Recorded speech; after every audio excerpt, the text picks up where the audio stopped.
Good morning, student of class 7. Welcome back to English grammar class. Today I will teach you chapter 14 and topic name is active and passive voice. Active से passive voice में change करना. Active voice.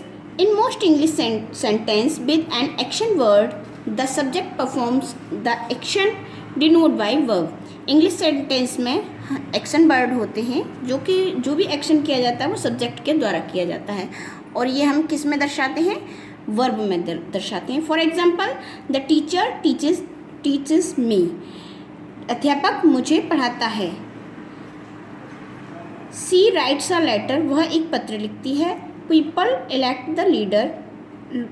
लोग नेता को चुनते हैं. Elect means चुनना या वोटिंग करना. He will read this book. वह इस बुक को पढ़ेगा.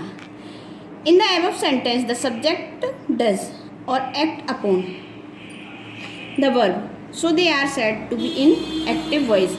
इन सारे सेंटेंस में सब्जेक्ट के द्वारा कोई काम किया जा रहा है तो ये सब क्या हो गए हमारे active voice. In active voice the door has importance. Next है आपका passive voice. We can change the normal word order of many active sentence so that the subject is no longer active in the end is instead being accepted upon. For example, I am teached by the teacher. मुझे किसके द्वारा पढ़ाया गया, teacher के द्वारा पढ़ाया गया. A letter is written by her. यह एक पत्र लिखा गया किसके द्वारा, उसके द्वारा लिखा गया. तो पैसिव वॉइस में सब्जेक्ट ज़्यादा देर तक नहीं रहता है. Look at this chart carefully. Read the following chart carefully to know how to perform passive form of active verb. देखिए, अब ये चार्ट है, ये आपको डीपली अच्छे से पढ़ना होगा. जैसे प्रेजेंट टेंस में जब हमारा एक्टिव होता है मेक या मेक्स, जो सिंपल प्रेजेंट होते हैं ताती ती वाले, तो जब हम एक्टिव से पैसिव में चेंज करते हैं तो मेक या मेक्स की जगह हमारा अकॉर्डिंग टू ऑब्जेक्ट, सब्जेक्ट जो भी है, हम सब्जेक्ट हमारा ऑब्जेक्ट में चेंज हो जाता है.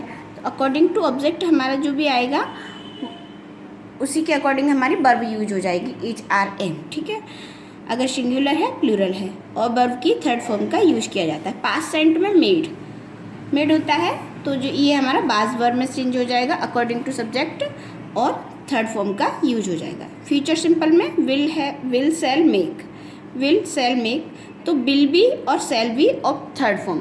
एक्टिव से पैसिव में चेंज करते हुए हमें हमेशा थर्ड फॉर्म का ही यूज करना होता है. प्रेजेंट कंटिन्यूअस टेंस में इज आर एम ये हमारी मेन वर्ब होती हैं. वर्ब की फर्स्ट फॉर्म के साथ आईएनजी लगता है. तो जब हम एक्टिव से पैसिव में चेंज करते हैं एम इज आर और वर्ब की थर्ड फॉर्म के साथ बीइंग का यूज होता है. बीइंग प्लस वर्ब की थर्ड फॉर्म. पास्ट कंटिन्यूअस में भी सेम होता है बट वो बाज वर्ब हो जाता है और बाज verb being plus third form. Present perfect में हैज हैव का यूज होता है प्लस थर्ड फॉर्म का यूज होता है. तो एक्टिव से जब हम पैसिव में चेंज करते हैं तो has been, have been, has been plus verb की थर्ड फॉर्म. पास्ट टेंस में हैड तो हमारा हैड होता है, हैड में कोई चेंज नहीं होता है. हैड बीन हमारा फॉरएवर हैड भी नहीं रहता है और वर्ब की थर्ड फॉर्म. फ्यूचर परफेक्ट में हमारा will shall be, will have shall have तो will have been and shall have been हमारा हो जाएगा प्लस वर्ब की थर्ड फॉर्म. एक्टिव से पैसिव में चेंज करते समय हमें हमेशा वर्ब की थर्ड फॉर्म का ही यूज करना होता है. और ये सिंपल से कुछ हमारे रूल हैं, ये हमें ज़रूर याद होने चाहिए. Note, no passive voice is made from following sentence. ये कुछ सेंटेंस है हमारे, इनमें पैसिव वॉइस चेंज नहीं कर सकते. जैसे प्रेजेंट परफेक्ट कंटिन्यूअस.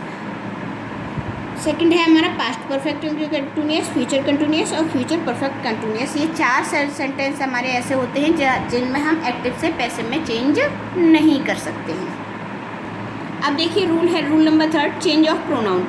एक्टिव में अगर हमारा आई यू सी दे है तो आई का पैसिव में मी हो जाता है, यू का यू ही रहता है, सी का हर रह जाता है, दे का देम हो जाता है, वी का अस हो जाता है, ही का हिम हो जाता है, इट का इट ही रहता है. No change.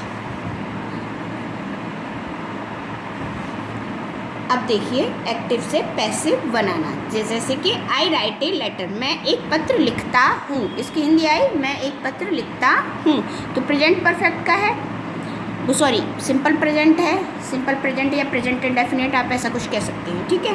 तो हमारा क्या है, जो हमारा ऑब्जेक्ट है इसे हम पैसिव में सब्जेक्ट बना लेंगे। तो ए लेटर जब प्रेजेंट का है तो मैंने लास्ट आपको बताया था इसमें इज आर एम का यूज होगा। तो लेटर हमारा सिंगुलर है, एक लेटर के बारे में बात की जा रही है तो हम यहाँ पर इज लगा देंगे और राइट की थर्ड फॉर्म हो जाएगी रिटिन, और आई को बाई लगाकर ऑब्जेक्ट हमारा किस में चेंज हो जाएगा, सब्जेक्ट पैसिव में चेंज होगा। तो आई हमारा किस में चेंज हो जाएगा, मी में। तो a letter is written by me. Next है we must obey the rule, ये मस्ट है, मस्ट वाले में बी का यूज होता है, जैसे मे माइट मस्ट इसमें बी का यूज हो जाता है। The rule must be obeyed, obeyed देखिए यहाँ भी इसकी थर्ड फॉर्म आ गई वाई और वी का हो जाएगा अस। शी बॉट अ बुक, उसने एक किताब खरीदी, ये पास्ट इंडेफिनिट का है, पास्ट इंडेफिनिट का सेंटेंस है। तो ए बुक एक किताब, सिंगल है बाज, और बॉट की थर्ड फॉर्म बॉट ही होगी, bought by her, a book was bought by her. She closed the window, उसने विंडो खिड़की बंद की, तो ये भी हमारा पास्ट से इंडेफिनिट का है। तो the window was closed by him. They are writing letters, अब देखिए ये लेटर्स हमारा किस में है, ये प्रेजेंट वो सॉरी पास्ट कंटिन्यूअस का सेंटेंस है, ध्यान से देखना, ये पास्ट कंटिन्यूअस का सेंटेंस है। दे वर राइटिंग लेटर, वे पत्र लिख रहे थे।